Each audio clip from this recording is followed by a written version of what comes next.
जय जिनेन्द्र। रक्षाबंधन भारतीय संस्कृति और परंपरा का एक अत्यंत महत्वपूर्ण जैन पर्व है।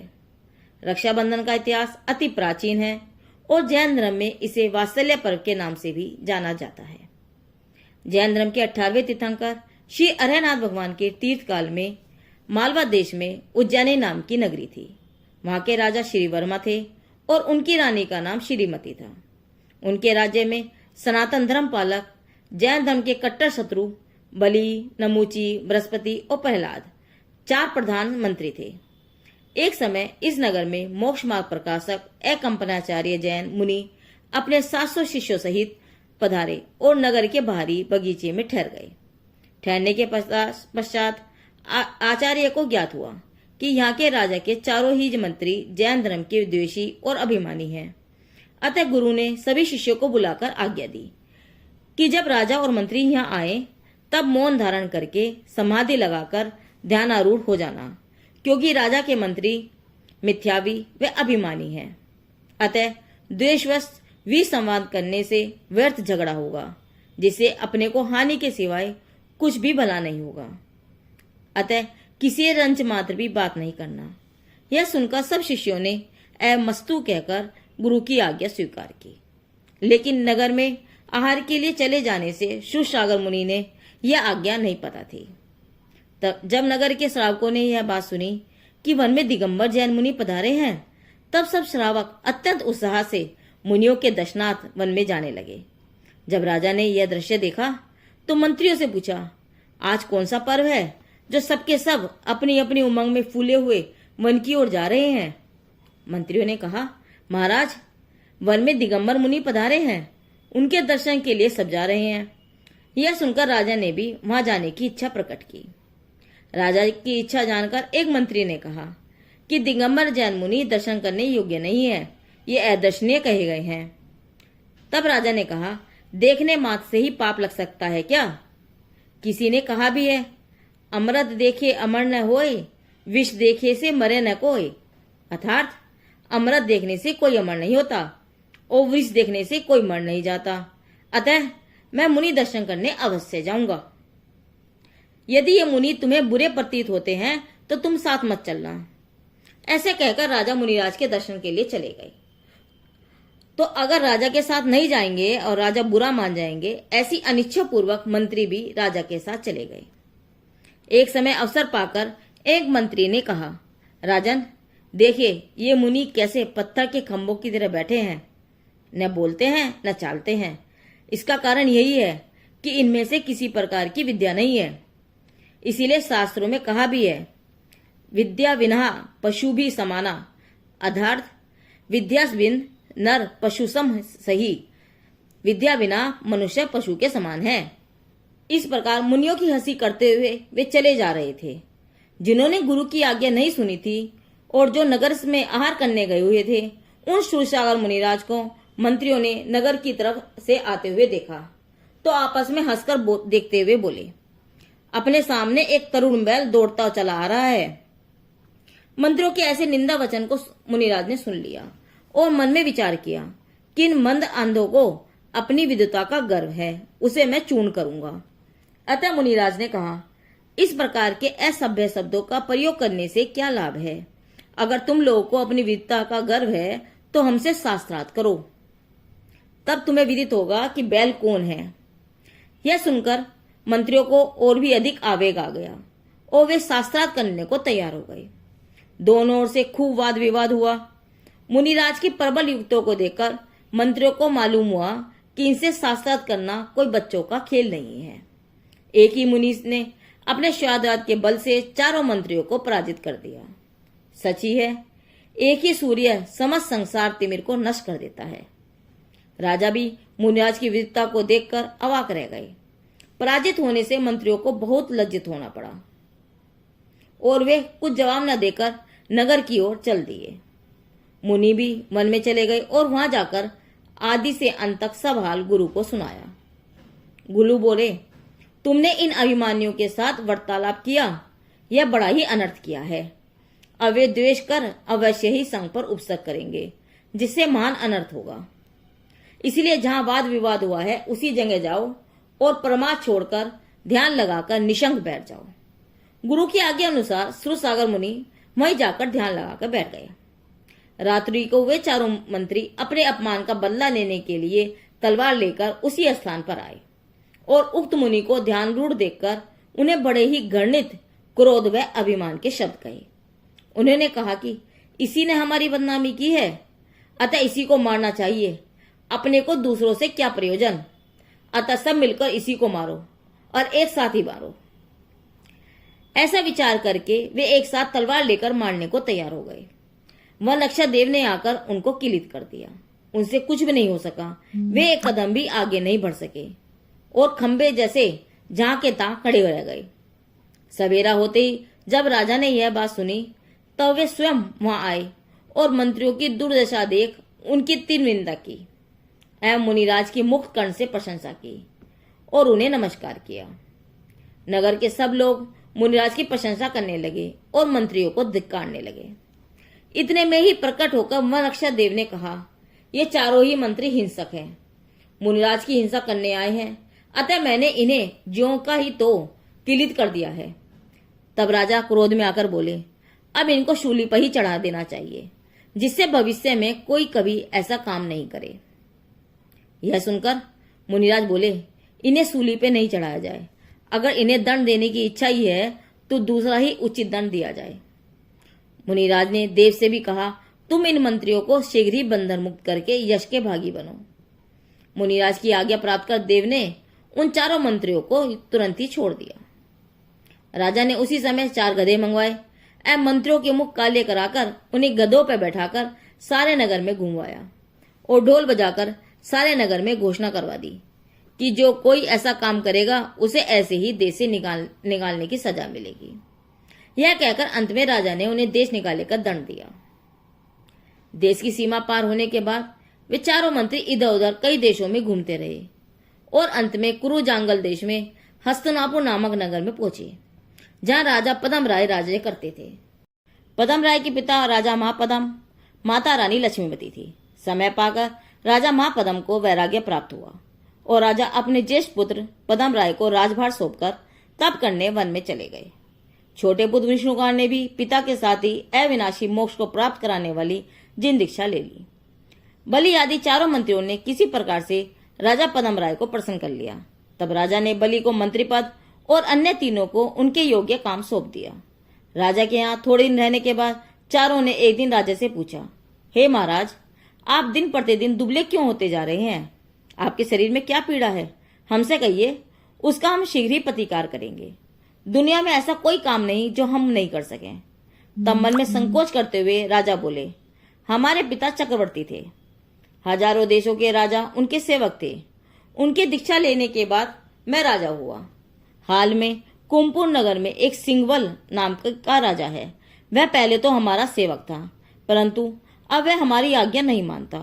उसके पास सेना बहुत है, जिस पर विजय प्राप्त करना संभव नहीं। इससे मुझे बहुत चिंता है और इसी चिंता से मेरा शरीर क्रश होता जा रहा है। मुझे कोई दूसरी पीड़ा नहीं है। यह सुनकर बलि बोला, हे राजन, अगर आप हमें थोड़ी सी सेना दे दें तो मैं उसको पकड़कर आपकी सेवा में उपस्थित कर दूंगा। इतना सुनते ही राजा ने सेना देकर बलि को भेजा। सेना को साथ लेकर बलि उस नगर में पहुंचा और एकांत स्थान में डेरा डालकर सेना को वहीं छोड़ गुप्त बातें जानने के लिए हर्षित होता हुआ राजसभा में गया।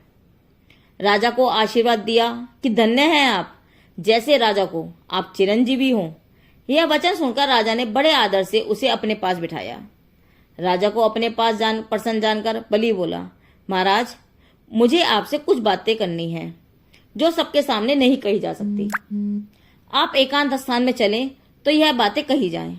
अच्छा हो यदि आप मेरे साथ डेरे पर चलें। राजा ने बलि ब्राह्मण की यह बात स्वीकार कर ली और उनके साथ उसके डेरे पर आ गए।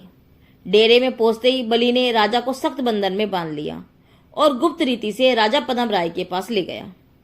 राजा के सामने पहुंचकर बलि ने सिंह बल से अपने आने का सब गुप्त भेद बताकर कहा, हे राजन, अगर आप अपना भला चाहते हैं तो पदम राय की सेवा स्वीकार कीजिए।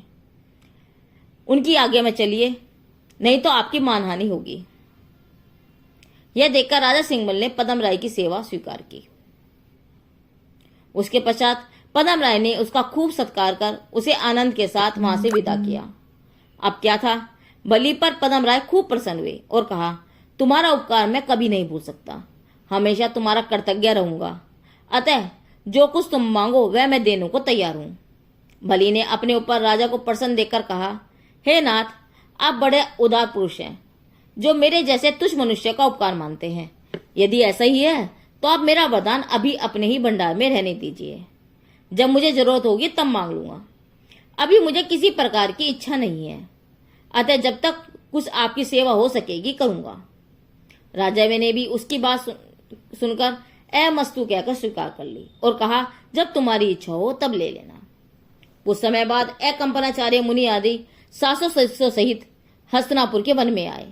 बलि को यह मालूम होने पर वह घबराया और विचार करने लगा, मैंने इन मुनियों पर पहले उपसर्ग किया था, यह सब बात राजा को अवश्य विदित हो जाएगी और हमारा भेद खुल जाएगा, क्योंकि राजा जैनी मुनि भक्त व उनकी सेवा में आसक्त है।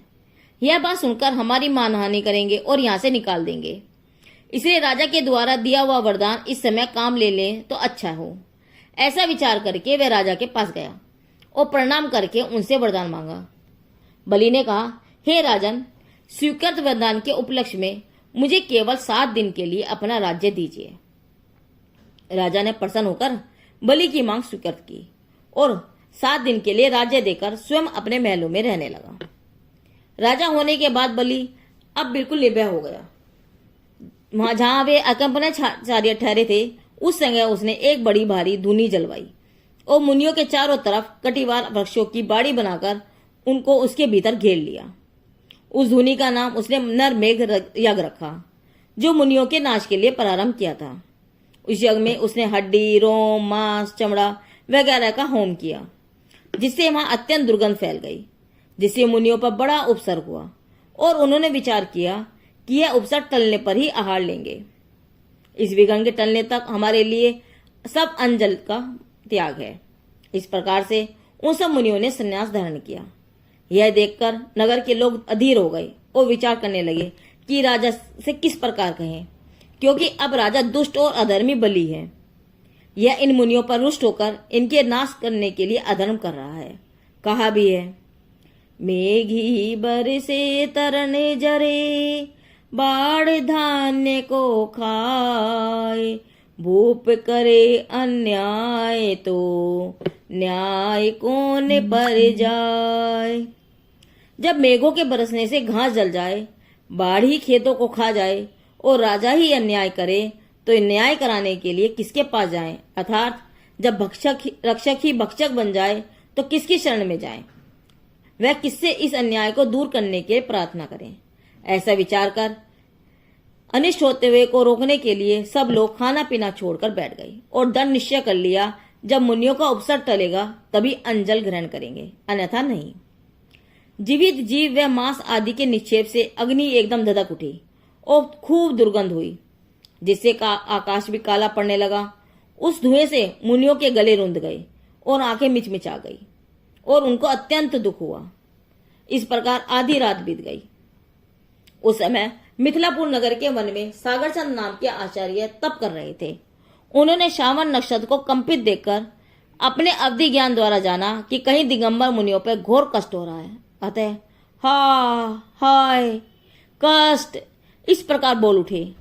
यह सुनकर पास ही बैठे पुष्पवंत नाम के क्षुल्लक बोले, हे गुरुदेव, किसे, कहाँ, अब क्यों कष्ट हो रहा है, स्पष्ट कहिए। तब मुनिराज ने अवधि ज्ञान के उपयोग से कहा, हस्तिनापुर के वन में नीच बलि ने यज्ञ आरंभ करके दिगंबर मुनियों के मारने का उद्यम किया है एवं उस यज्ञ का नाम नरमेघ यज्ञ रखा है। वहां कंपनाचार्य के साथ उनके 700 शिष्य हैं, जिन पर क्रुद्ध होकर उसने यह कुकर्म ठाना है और उस यज्ञ में हड्डी, मांस, चमड़ा आदि जला रहा है, जिसकी दुर्गंध से मुनियों पर महान उपसर्ग हो रहा है। तब पुष्पवंत क्षुल्लक अति विनय से बोले, हे गुरुदेव, अगर इनके बचने का कोई उपाय हो तो बतलाइए, मुझसे साध्य होगा तो अवश्य यत्न करूंगा। तब गुरुदेव बोले, तुम आकाशगामी हो, अतः यह काम तो अभी जाकर करो। धरणी भूषण पर्वत पर विष्णुकुमार नाम के मुनिराज तप कर रहे हैं, उन्हें विग्रह रिद्धि उत्पन्न हुई है, वे सब कार्य कर सकते हैं। अतः तुम शीघ्र उनके पास जाओ और सब वृत्तांत कहो। इतना सुनते ही पुष्पदंत क्षुल्लक आकाश मार्ग से तुरंत ही विष्णुकुमार मुनिराज के निकट गए और नमस्कार कर कर बैठ गए। गुरु के द्वारा कहा सारा वृत्तांत कह सुनाया। उन्होंने कहा, आपको विक्रिय रिद्धि उत्पन्न हुई है, अतः आप मुनियों का उपसर्ग दूर करें। आप वात्सल्य गुणकारी हैं, इसलिए जिन मार्ग का प्रताप प्रकट कर इन 700 मुनियों को इन घोर उपसर्ग से बचाइए। तब मुनिराज ने अपने विक्रय रिद्धि की परीक्षा करने के लिए एक भुजा लंबी की तो वह समुद्र तक पहुंच गई। अपनी परीक्षा कर यह मुनि वहां से चले गए और हस्तिनापुर पहुंच गए। विक्रिया बल से पहले राजा पद्म राय के महल में गए और पद्म राय को बुलाकर कहा, जिस कुरु वंश में प्रथम दानी राजा ऋष्यरांश हुए, जिस कुल में शांति, कुंत और अरहनाथ तीर्थंकर हुए, चक्रवर्ती और कामदेव 3-3 पद के धारक हुए, वे तेरे पिता चक्रवर्ती हुए, जिन्होंने तुझे राज्य देकर दीन दीक्षा ली। उस कुरु वंश में तू कैसा मूड उत्पन्न हुआ है और मुनियों के नाश करने का महान पाप अपने सिर पर लेने को तैयार हुआ है। तब पद्म राय हाथ जोड़कर बोले, हे मुनिराज, मेरी विनती सुनिए। मैंने न तो मुनियों के ऊपर उपसर्ग किया है, न ही मैंने ऐसा करने की आज्ञा दी है। यह सब दुष्ट बलि ने किया है। उसका हेतु सुनिए। जब सिंहबल मेरी आज्ञा में नहीं रहा तो बलि उसे छल से पकड़ लाया और मेरे अधीन किया, जिसे प्रसन्न होकर मैंने उसे मन चाहा वरदान देने को कहा, परंतु उस समय उसने वरदान नहीं लिया और जरूरत होगी तब ले लूंगा ऐसा कहकर मेरे ही पास रहने दिया। अब उसने 7 दिन के लिए राज्य मांगा था, सो मैंने सत्यता हेतु दिया है। मैं अब 7 दिन को राज्य मुक्त हूं। आप सब प्रकार से समर्थ हैं, अतः आप इस विषय में जो उचित समझे सो कीजिए। तब मुनि विष्णु कुमार 52 अंगुल का शरीर बनाकर ब्राह्मण का वेश धारण कर जहां बलि राजा दान करता था वहां पहुंचे। बलि ने उन्हें देखकर आदर सत्कार दिया और बोला, हे विप्र, कहिए क्या इच्छा है? आप जो कहोगे वही आपकी सेवा में हाजिर करूंगा। बलि का यह वचन सुनकर मुनिराज बोले, मुझे केवल 3 कदम पृथ्वी दीजिए, जो मैं अपनी ही डग से नाप कर लूंगा। अगर आपको देना है तो दीजिए, अन्यथा ऐसे स्वीकार कीजिए, जिससे दूसरे किसी दानी का द्वार देखें। तब बलि बोले, यह तो स्वीकार है, और कुछ मांगे, यहाँ सब तैयार है। ब्राह्मण वेशधारी मुनि बोले, मैं बार बार याचना नहीं करता, जो मांगा है उतना ही दीजिए। मैं उतनी ही जगह में अपना कार्य करूंगा, इससे ज्यादा मुझे कुछ नहीं चाहिए। उसके पश्चात बलि ने पराक्रम ब्राह्मण को 3 डग भूमि जमीन देना स्वीकार किया, जो विप्र ने स्वस्ति कहकर स्वीकार किया।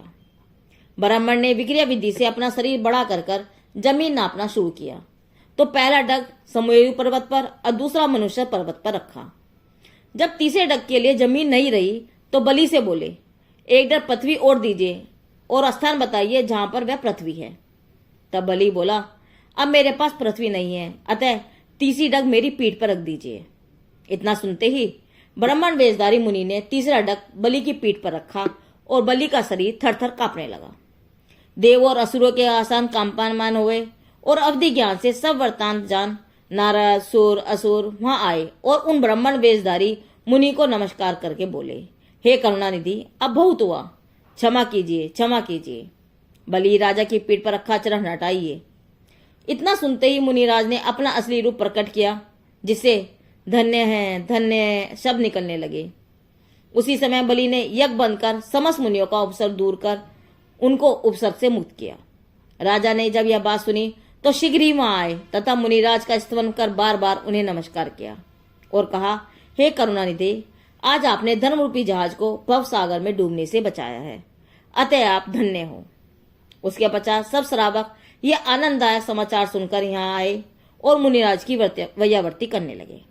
यज्ञ के दुर्गंध धुआं के कारण सब मुनियों के गले रूंध गए थे, आंखों से पानी बह रहा था, सभी मुनि बेसुध थे।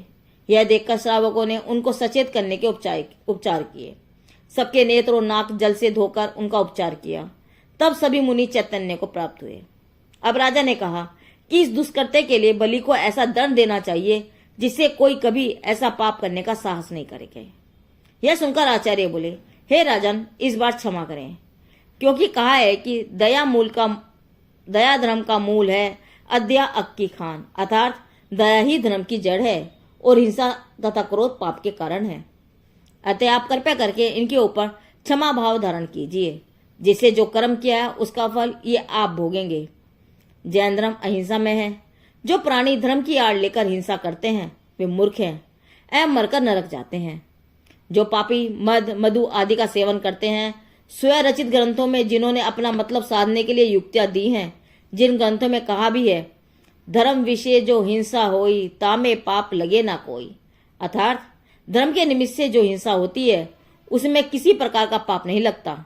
वे ग्रंथ मिथ्या दृष्टियों के बनाए हुए दुर्गति का उपदेश देने वाले हैं। मुनियों का उपदेश सुनकर वे चारों बलि आदि ब्राह्मण विचार में पड़ गए और पछताने लगे कि हाय, हमने बड़े बड़े अनर्थ किए हैं। हम रात दिन हिंसा में ही लीन रहे, इसी कुमार्ग की हमेशा शरण लेते रहे। धन्य है यह जैन धर्म जिसमें धर्म का असली रूप विद्यमान है। हम पापियों ने कैसे कैसे घोर पाप किए और कैसे कैसे कठिन कष्ट मुनियों को दिए हैं, तो भी इन मुनियों ने हमें दोबारा मौत के मुंह से छुड़ाया है। कहो, हमारे ऐसे महाअपराध को कौन क्षमा करेगा।